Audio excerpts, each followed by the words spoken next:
민주당은 도무지 반성을 하지 않는 정당입니다. 이재명 대표는 본인과 관련한 각종 범죄 혐의가 나올 때마다 검찰이 없는 사실을 조작한다고 뻔뻔하게 주장을 하고 있었습니다.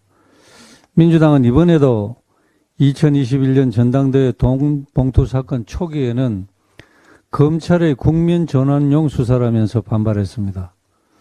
민주당 최고위원회에서도 대통령실 도감청 의혹이 터지자 갑자기 압수수색했다며 기획수사 가능성을 제기하면서 300만 원 갖고 그랬겠느냐, 녹취도 조작될 수 있다는 말까지 했습니다. 그런데 빼도 박도 못하는 녹취록이 있다는 것이 알려지자 그제서야 이재명 대표가 전당대회 돈봉투 사건에 대해서 국민께 사과하면서 송영길 전 대표의 조기 귀국을 요청하겠다는 총극을 벌였습니다. 더 큰 문제는 자신들이 죄를 덮기 위해서 국민의 생명과 안전을 지키기 위해 애쓰고 있는 윤석열 정부의 외교 안보 라인을 흔들어대면서 회방을 놓고 발목을 잡는 행태를 멈추지 않고 있다는 것입니다. 최근 북한이 남북 연락 채널을 일방적으로 중단하고 고체 연료 ICBM 도발을 감행하였고, 지난 4월 16일에는 윤석열 정부 들어 처음으로 북한 경비정이 병영도 인근 서해 북방 한계선을 침범했다가 우리 해군의 경고 사격으로 태가가는 일까지 발생했습니다. 이날이 김일성 생일인 태양절이라는 점을 감안하면 북한 경비정이 우발적으로 NLL을 침범했을 수도 있지만 향후 국지 도발을 위한 떠보기식 도발일 가능성도 무시할 수 없다는 분석이 있습니다.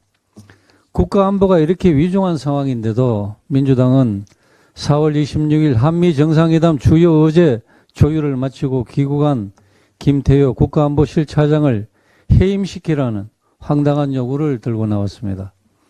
그동안 민주당은 박진 외교부 장관의 해임 건의안을 일방적으로 통과시키고 역사적인 한일 정상회담의 성과를 폄훼하는 등 문재인 정권 외교가 망쳐놓은 대한민국 외교 정책을 정상화시키려는 윤석열 정부의 노력을 사사건건 해방을 놓지 못해 안달하는 모습을 보여왔습니다. 이번 김태효 차장 해임 건의 역시 해임망은 역시 윤석열 정부가 한미동맹 강화, 한일관계 개선을 열심히 잘하고 있는 것을 막아보려는 그런 불순 세력의 방해에도 차분하게 미국에 더 강력한 정보 공유를 요청하면서 국익 확보를 위한 실리적인 조치를 취해 나가자 그것을 막기 위해서 국익에 반하는 파렴치한 행동을 하는 것이라고 보여집니다.